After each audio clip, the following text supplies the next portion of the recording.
6 août 1945, le bombardier américain Enola Gay lâche la toute première bombe atomique sur la ville d'Hiroshima, au Japon. Bilan 78 150 morts. Mais vous me croiriez si je vous disais que les nazis étaient les premiers à faire des recherches sur la bombe nucléaire et qu'ils n'étaient pas loin de l'obtenir?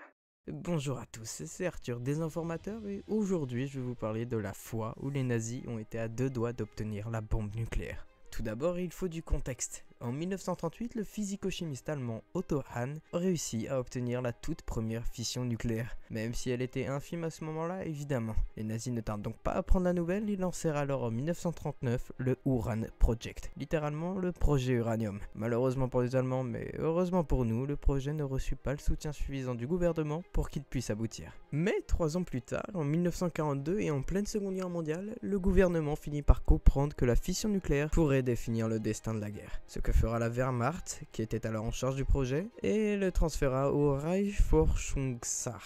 Enfin, le conseil du Reich, quoi. C'est beaucoup plus simple comme ça.